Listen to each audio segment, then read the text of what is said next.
হঠাৎ করেই আপনার পেজ বা আইডিতে রিকমেন্ড থেকে নট রিকমেন্ডেশনটা চলে আসছে আর আপনি টেনশনে পড়ে গেছেন। টেনশন হওয়ারই কথা, এটা আমার সাথে হলে আমারও টেনশন হতো। এখন আপনি আমাকে প্রশ্ন করতে পারেন যে ভাই হঠাৎ করে আমার সাথে কেন এমনটা হলো। আমি আপনাকে ক্লিয়ারলি বুঝিয়ে দিচ্ছি কেন এমনটা হলো। আপনি আপনার পেজ বা আইডি দিয়ে এমন কিছু করেছেন যেটা ফেসবুক কমিউনিটি গাইডলাইনের বিরুদ্ধে। আপনি আপনার ভিডিওতে এমন কিছু কথা বলেছেন যেগুলো কমিউনিটি গাইডলাইনের বিরুদ্ধে। আপনি এমন কিছু ছবি ছেড়েছেন যেটা ফেসবুকের সাথে যায় না, কমিউনিটি গাইডলাইনের বিরুদ্ধে।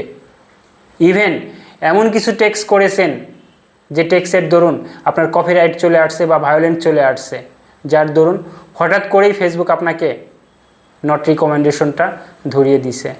এখন আপনার করণীয়টা কি? আপনি যেটা করবেন, আপনি বেশ কিছুদিন নিয়মিত লাইভ করবেন। ইভেন আপনি যে ভুলগুলো করেছেন এই